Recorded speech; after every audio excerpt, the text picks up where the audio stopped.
Hi, so we're here to talk about egg, sperm, and embryo donation. And I think we have Connie, the fertility nurse specialist from the US, with us. So let's see if she can join us.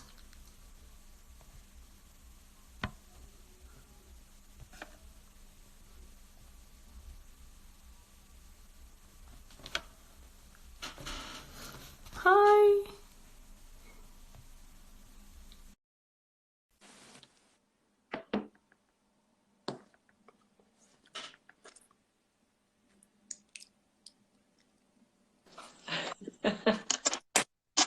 Hey, Yay!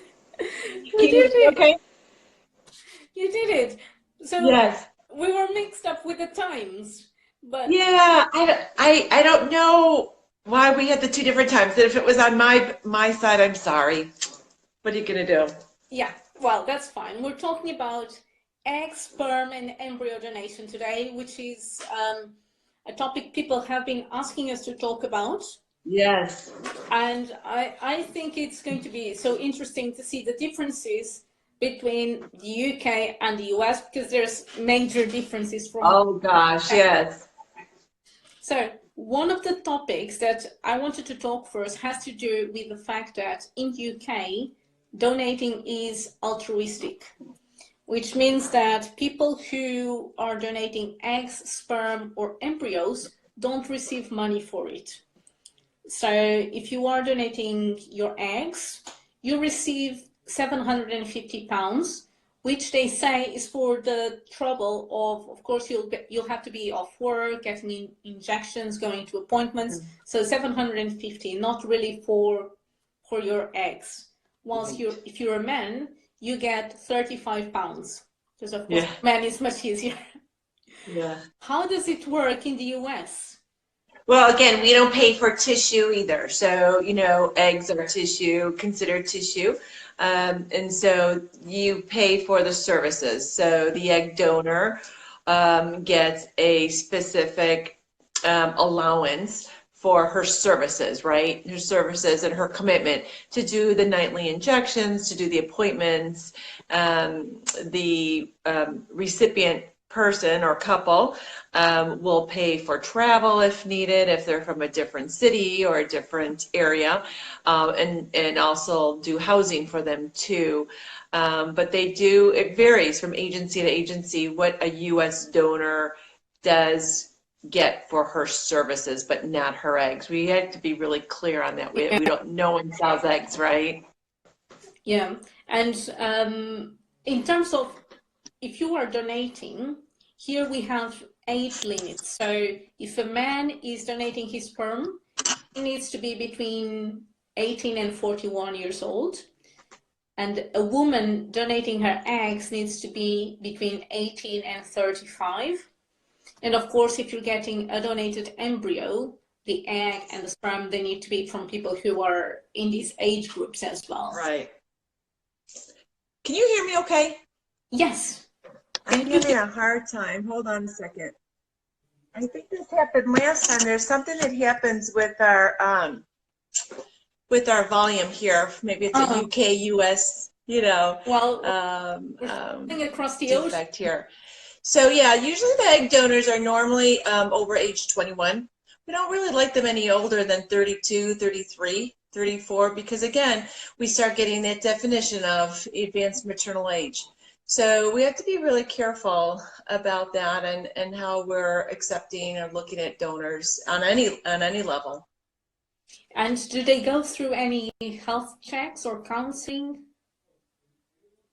Yeah, so whenever a donor is investigating her process and what she wants to do, every agency or office clinic does have a psychological component to that, where they have a personality test that they have to take and get evaluated just to ensure that they're well educated and aware of their current situation and future situations that may or may not come up. Secrecy openness, their own fertility. A lot of unanswered questions just need to be addressed. Not necessarily will have the answers, but at least addressed so they're aware. Yeah, so it's is that how it is by in the UK? Yeah, it's similar. So they go through a lot of health checks to make sure there's no infections or no other health problems, and they have to go through counseling to make sure they understand the consequences of going through the process. And if you decide to get donor eggs or sperm or embryo, you have to go through counseling yourself as well. Hey, Andrea, you know what? Can you call me back? I'm having a lot of troubles with my volume. I don't know. Okay, so I think you can leave the, I can remove you and then you can join us back. Yeah, why don't you just invite me back? I'm having a hard time hearing the conversation for. So we just lost Connie, but she will be back in a couple of minutes. But we were talking about the fact that regardless of getting egg, sperm, embryos in US or in UK, the donor always needs to go through several health checks. And as part of those health checks, there is counseling sessions to make sure that the donor understands the consequences and the implications of going through a donation treatment. And if you are the one requesting treatment as well, so if you're the one getting sperm, embryo, or eggs, you need to go through treatment as well. So let's see if we can bring Connie back.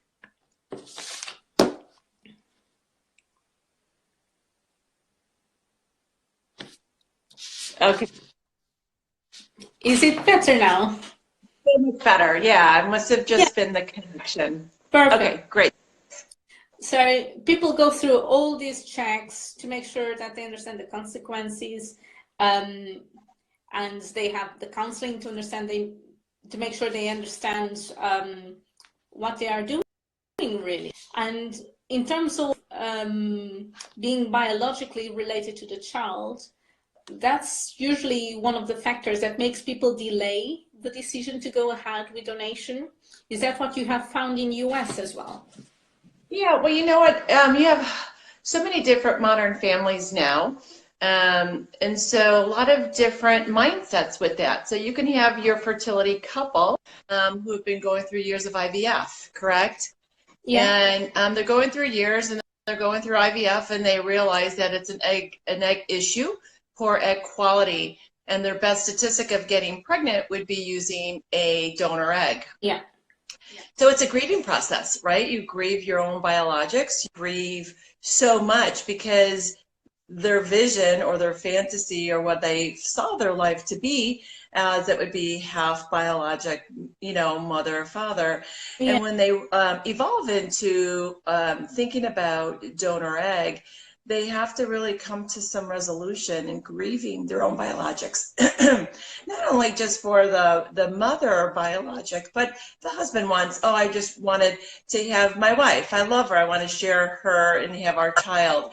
And so it is a lot of coaching and counseling through this process and evolving into understanding that the egg combined with the partner's sperm creating the embryo and getting transferred into the female does allow her to be pregnant and a higher chance of being parents. But it is definitely a process, and it's something that people just don't jump right into as a couple if they're pursuing fertility together and be parents together. But then you have another whole side of it, men having babies or a single woman. These are people that are very excited and very happy to find an egg donor and work with an agency or a clinic to pursue their dream of being a parent. So psychologically very different. We have here Claire saying that she was given a 1% chance with her own eggs and 11% with donor eggs, and it took a lot for her to come to terms with that. And it is really difficult.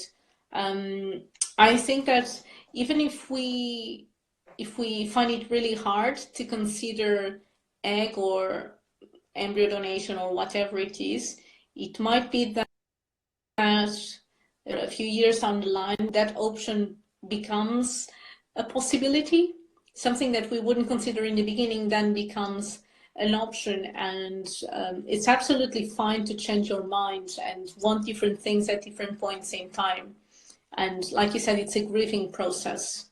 It is, and you know what, Claire, for you, it's going to be a process for you, and I'm not quite sure 1%, 11%, where all those statistics come from, but definitely make sure you reach out to the appropriate people for that support, through that guidance. Make sure you have everything that you need to make really great decisions for you and yourself and your family options. Yeah. I mean, Claire is saying that she loves the thought that families come in all shapes and sizes, and I can totally relate to it.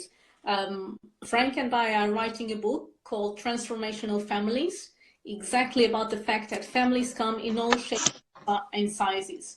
And for us, we consider ourselves, the two of us, with our dog, to be a family. It's not because we don't have children that we are not a family. And I come from a family that is very big, lots of sons and cousins and all of that. And Frank comes from a different family that is also large, but because of marriages, divorces, remarrying again. And it's all this new dynamic that maybe in the old days our grandparents weren't used to it, but it is our normal. And for us, being a family of two with the dog, it's our family. And and it's that process, like you said, it's a grieving process. It is, and you know what? What's normal? Whatever is right and good is for yourself, right?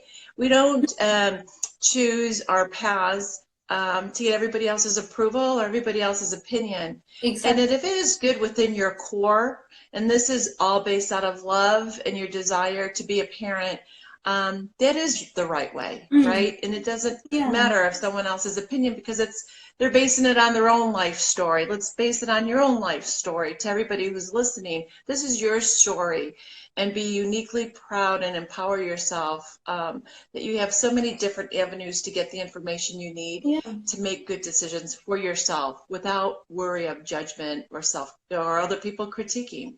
Yeah, usually I tell people, if you do decide to go ahead with egg, sperm or embryo donation, some recent research has showed that once the embryo or the egg or the sperm is inside you and it's developing, we have something called mRNA that will have a say in which chromosomes will be expressed in that embryo. So even if you're not biologically related, there is, in a way, a part of you that is having a say in the physiognomy and how that child will look like. So it gives people some sense of, okay, it has a bit of me.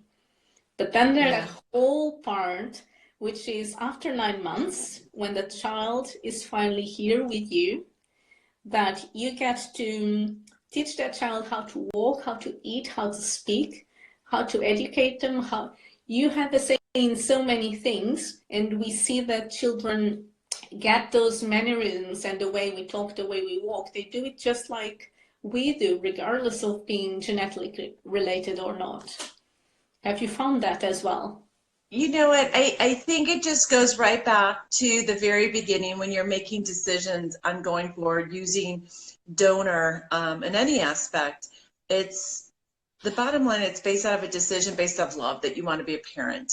And I think that's where the core is. As far as when an embryo gets transferred or who it's transferred in, I don't know what the scientific statistic is about any of that, but what I do know is that everyone's intentional, and I think intentions just change all of our body chemistry and the way we accept things and acknowledge everything. And even other people who use a surrogate or whatever, it's still their child going forward because that's their choice, their decision based out of love. And I think that's the bottom line in acceptance. You know, how closer can they get using a donor egg or donor sperm or donor embryos or surrogacy, whatever those options are. So many different options, but they're really based out of one core value is love,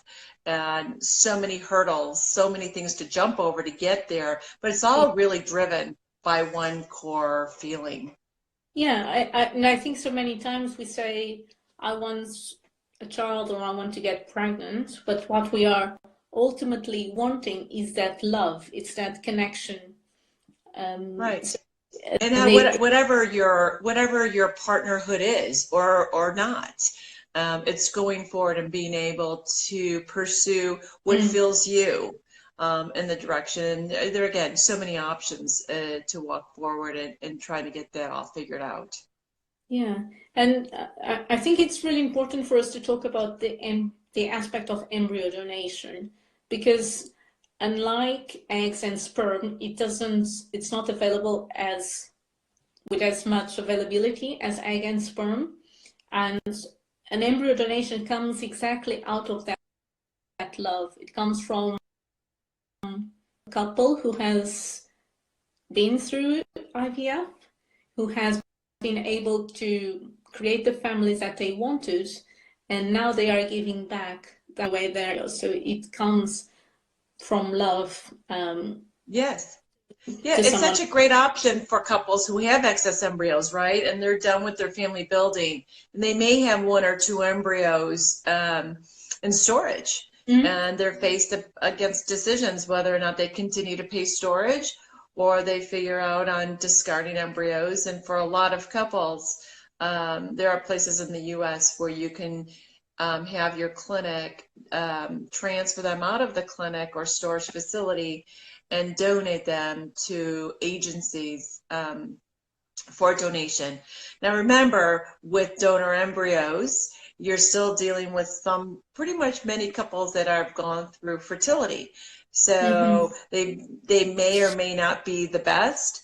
They may or may not be tested for STDs. They may not be tested for genetics. But couples who are looking for donor embryos do know all those stipulations, and it's a great option and a cost containment option for a lot of couples, because they don't have to go out and seek out the donor sperm or the donor egg, and they can experience then the pregnancy.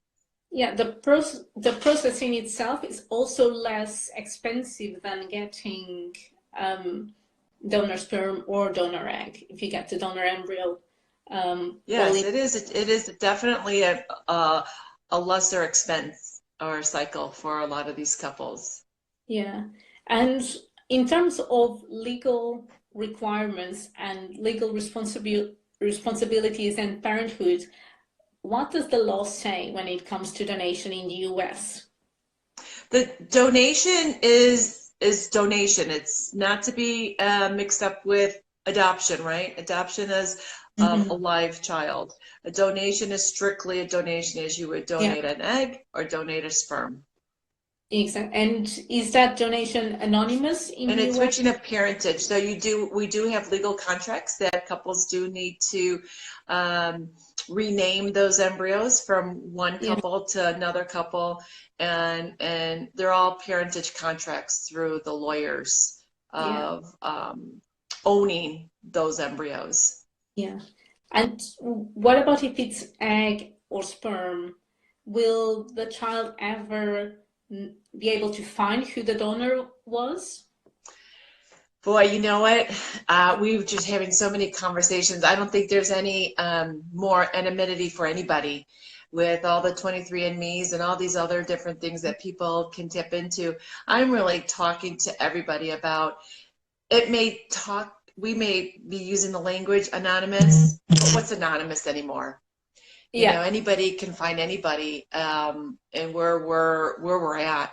And I think everybody needs to be aware of that, you know, that the contracts can list a very specific ways of don't find me or find me.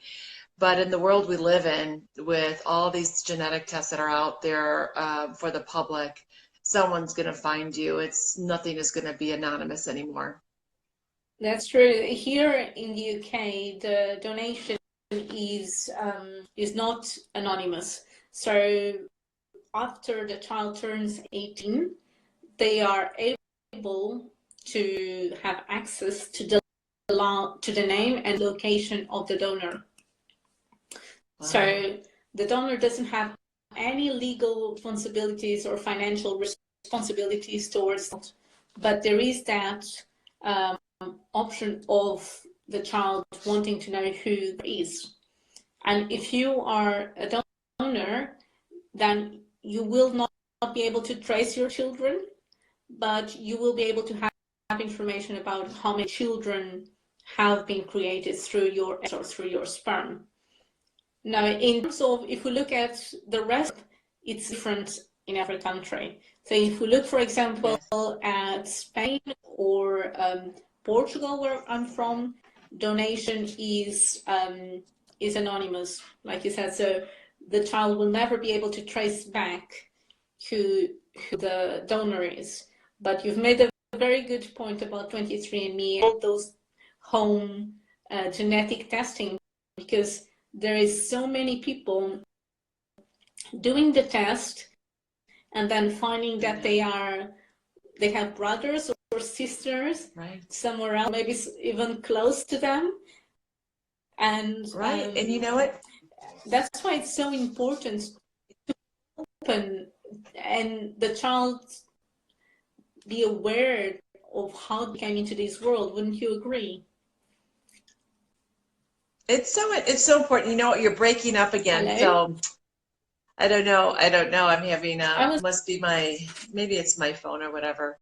But I think, again, agencies or clinics that have donors, we do have anonymous donors or directed donors, where you bring in a sister or a friend or somebody. But the anonymous donors, a lot of these legal contracts are all about, I don't want, anybody to know. Nobody knows. Don't find me. Those aren't my, once the eggs are retrieved, they no longer belong to the donor anymore. But again, I think the way we're evolving, it's really important to start having these conversations with professionals on how do we start these conversations? At what age do we start these conversations? Because secrets aren't secrets anymore, because there's so much information out there. And it's such a positive thing in using an egg donor or donor sperm or donor embryo. It's such a beautiful, wonderful option for so many people that we never want that to be turned around into something that's negative. Like, what the heck, right? Exactly. We want to embrace it with love and not have anything negative come out of it. So I don't necessarily know it's the same for everybody, but I do think that everyone who uses donor tissue, that they should stay connected with a professional to discuss the issues of secrecy versus openness and anonymous versus not, and all the different things, because you want this to always evolve in something that's positive and nothing that turns out to be negative. Exactly. And I think I've lost, sorry, I've lost us here, but I think that's a very good point. Here we've been seeing a growth in children's books about, not only about donation, but about all these IVF, surrogacy, or same-sex couples, as a way of introducing the concept to the child of how she came to be. Is this something that you advise your patients to use, these children's books? I think there's a lot of great literature out there right now. A lot of different books, a lot of different research that's out there. But I think the bottom line is that it's not one size fits all. And someone who's modern families of a single woman pursuing a pregnancy, or men having babies, or a couple having babies, I think it really is knowing what your resources are, knowing what works for you as a couple or as a person pursuing a donor